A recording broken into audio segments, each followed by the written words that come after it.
Oh, hello there. I was just getting some canned food for the food drive that's coming up. You should do it too.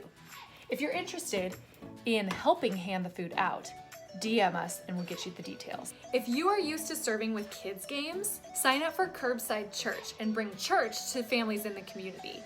Go to the NCCC Children's Ministry Instagram account and DM them to get signed up now. If you miss church in person and you're tired of screens, then go to the church on Sunday morning at 9 a.m. for an in-person gathering and worship service. It's gonna be so much fun.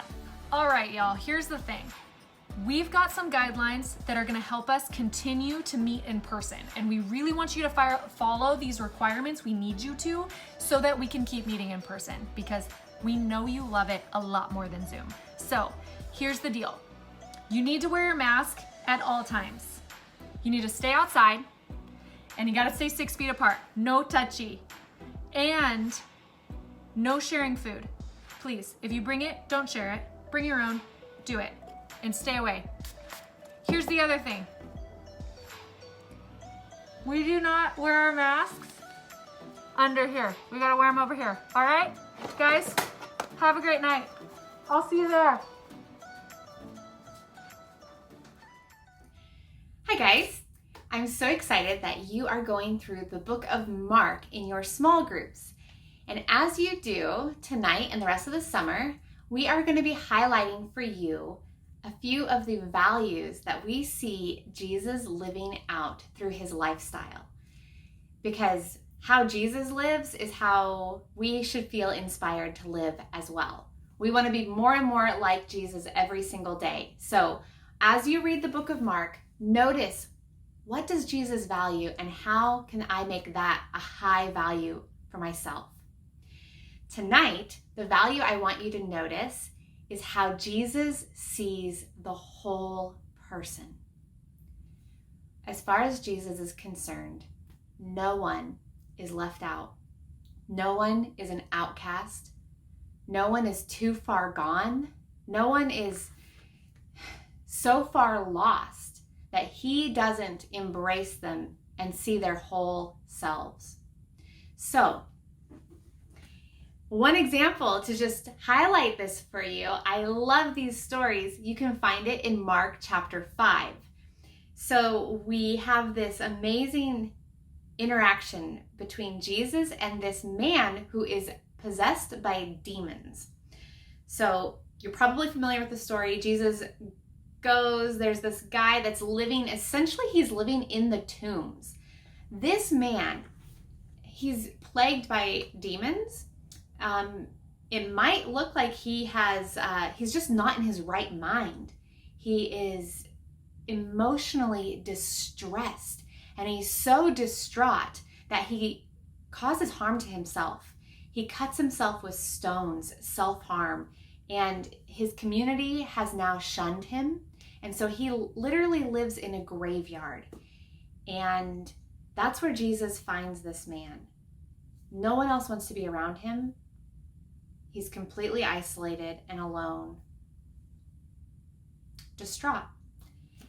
But Jesus sees him. Jesus draws near to this man that no one else wants to be near. Jesus casts these demons out and heals this man. Next thing we know, the community gathers around and they see this guy who they abandoned to the graveyard. They see him sitting with Jesus, fully dressed, in his right mind, just talking, normal, completely healthy and restored. Jesus didn't just heal this man emotionally. He didn't just heal his heart, but he healed this man's relationships with his community. And he sends him back to his family. And he goes, this man returns. He gets to live among his family. He gets to live among his community again. And they embrace him. Jesus sees the whole person. And then we have this amazing story, one of my favorites, about how Jesus is on his way. He's on a mission, and he has this crowd of people around him, gathering around him, pushing, and Jesus, I want to be near you. And he feels this touch on his robe. And it's so powerful that he stops right there in the middle of this crowd and he goes, "Who touched me?" And everyone's looking around like, Jesus, everyone touched you. And he's like, "No, this was different." And I love it because what Jesus felt was the touch of a woman who was completely and utterly desperate. There was a woman there in that crowd who was not supposed to be in that crowd. She had been sick, struggling with this issue of bleeding for 12 years. You guys, I don't even like being sick for 2 days, let alone bleeding for 12 years. This is serious. And in that culture, with that kind of illness, you are literally shunned from the community. You cannot live inside the city. You are literally on the outskirts, cast off and outcast because of this physical condition that was going on with her. And you can imagine how isolating, how abandoned she felt, how rejected she must have been feeling. And she was so desperate that she broke all the rules, went into the city, found Jesus, touched all these people in the crowd that she wasn't supposed to be near, just to reach out and touch his robe. And Jesus notices her, he sees her, and he turns to her, and to this woman that feels like an outcast, he calls her daughter. He utterly speaks to every part of this woman. He heals her physically, he heals her emotionally, he embraces her in. This woman that feels rejected, he's like, "No, girl, I got you. You are mine. You are my daughter." This is what Jesus does. He sees the whole person. And if any of you have ever felt left out or rejected, or that you don't belong or unwanted, you need to know this for yourself too, that Jesus sees you and he loves you and he draws near to you. There's nothing you can do that would make Jesus not want you. So right now, take time to reflect. Tonight in your small group or later this week as you journal, reflect about a time that maybe you felt rejected or left out or like an outcast. And what does it mean to you to know that Jesus sees all of you? That he really sees you and loves you?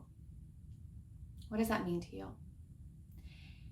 Then, next question, I want you to think about a person in your life, in your sphere, in your community, that they probably feel unwanted. They probably feel like an outcast. They probably feel like they don't belong, and maybe they feel forgotten. How can you be a good friend to them this week? How can you reach out and be like Jesus and make them feel seen and known and valued? Because Jesus values the whole person, and we should too. Have a great night, you guys. We love you, and I hope I see you soon.